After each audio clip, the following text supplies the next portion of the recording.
Lisa, Yes, baby girl. when I grow up, I want to be a womenace to society. Then so shall you be. Hey, this is Lisa Landry. Welcome back to Menace to Society. I am speaking today with a lovely woman I met at the Tempe Improv. This is Nakisa from Safer Arizona 2018. Welcome. Hi, thank you. What's this ballot initiative that you're driving? The ballot initiative is the Safer Arizona Cannabis Legalization Act, or SACLA for short, SACLA. And essentially it'll repeal prohibition on the adult use of cannabis in Arizona and put in its place a system of legalization that allows people the freedoms that they don't have in even those states that claim to have legalized cannabis, like California, Colorado, where you still have a lot of restrictions and you can still go to prison.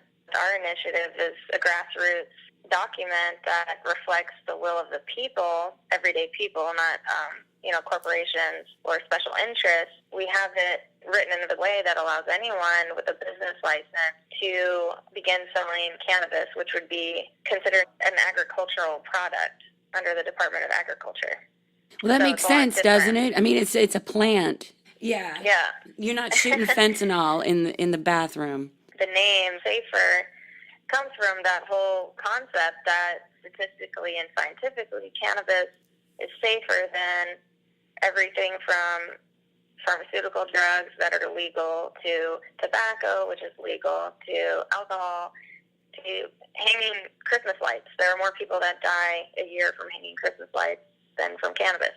I mean, you would have to cease a lot of activities that are happening on a daily basis to avoid the risks that they're kind of attributing to cannabis, which is simply overstated and exaggerated. When I was growing up in Arizona, we had the DARE program, and cannabis was treated like any hard drug, like heroin or cocaine or meth or crack, and there's simply no comparison. And actually, to the contrary, ironically, cannabis has been shown to help get people off of those harmful, addictive, man-made substances. I think that it's been demonized for a lot of reasons that have nothing to do with safety and everything to do with profit. Well, we live in a backwards world, don't we? Yeah. Cannabis has the ability to treat anxiety and depression safely, and those conditions are not qualifying conditions for the medical program in Arizona. Some people, when we're all collecting signatures, they'll say, oh, medical, that's good enough. And yet, I think people don't realize that it's a very short list of conditions, and if you don't fall within those parameters, then you're out of luck and you're back into prohibition. We have an Arizona group, I think their acronym is MAMA. They're mothers of autistic children who were at the Department of Health Services trying to get autism added to the list of qualifying conditions. So for them, they have to go beg the government to go through this lengthy process to say that it's okay to use a non-toxic herb to treat something that they're using all these highly dangerous and ineffective pharmaceuticals for. With a bunch of side effects that interact with one another. Yep. Cannabis is a lot safer than these drugs that they're being prescribed for things like autism. One of the women who was interviewed for a local news channel made the comment that if she wanted her child stoned, she would have kept him on the pharmaceuticals. And it's just so funny because people think of stoners as people who are on pot or weed, but, these drugs turn kids into zombies. They're just not themselves, whereas they can be functional on cannabis. But regardless of whether you want to go with the pills or the plant, I say that because of the science and the statistics that we have, comparing the safety of the two, people should have the choice, and they shouldn't have to worry about their kids being taken away or their assets being forfeited to the government or, going and being stuffed in a cage because they wanted to use a plant.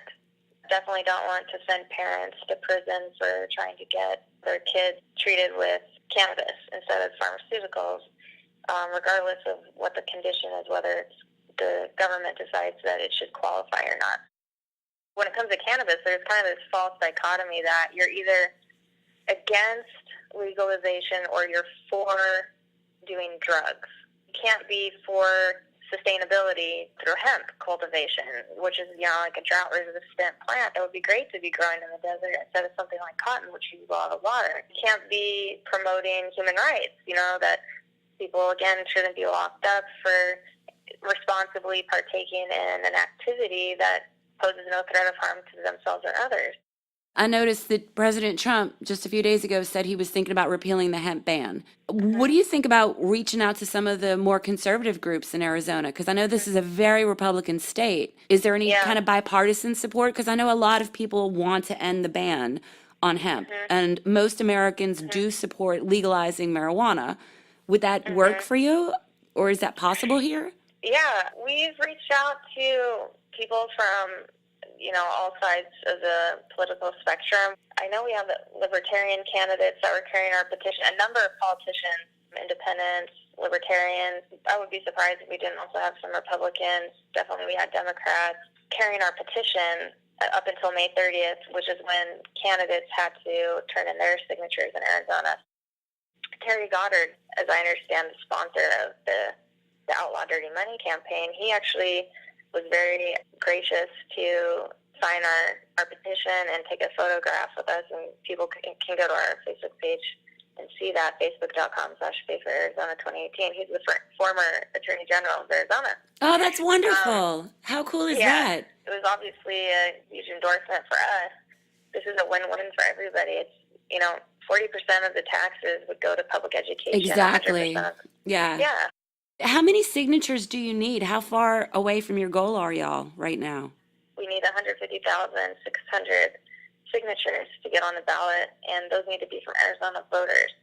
People can register to vote at servicearizona.com if they're not currently registered.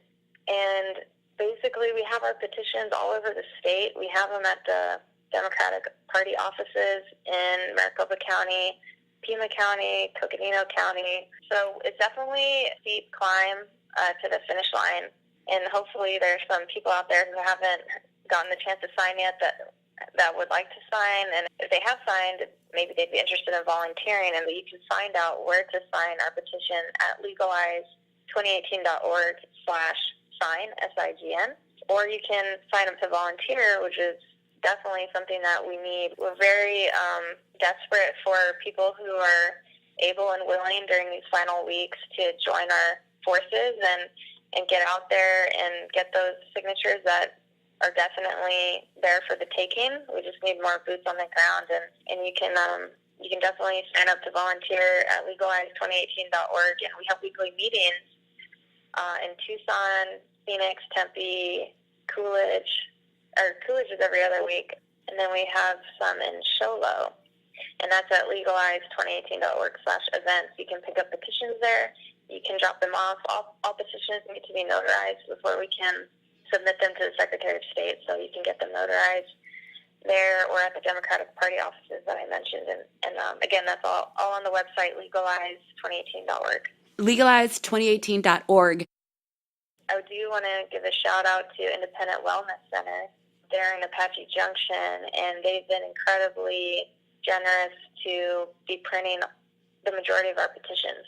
That's a lot of expense on their part, and we've been very grateful to have their support. On the 20th, we're trying to organize a statewide potluck. That's appropriate. The pun is somewhat intended.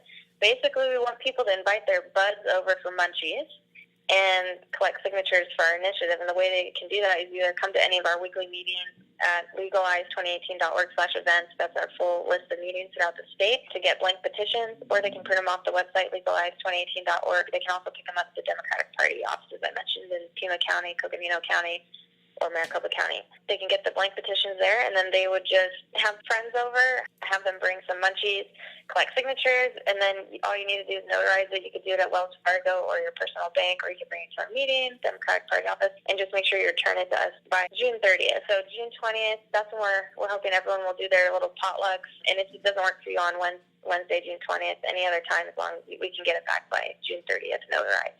Yes, that's good to know. You got 10 extra days after potluck. If you don't make your potluck happen, you still have time to get this in and get it done.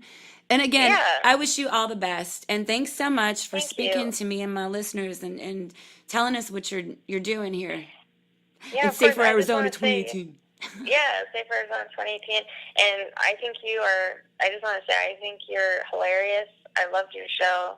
I hope more people get to see you live. And I also wish you the best of luck with your career and all of your pursuits. I really appreciate what you do, so thank you for that. Well, thank you right back, sister.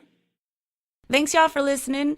Please come back to next Womenace Wednesday. You can find me on my website, lisalandry.com. And if you sign up for my newsletter, you will receive a free audio download. Shout out, Ari. I love you, little boo-boo.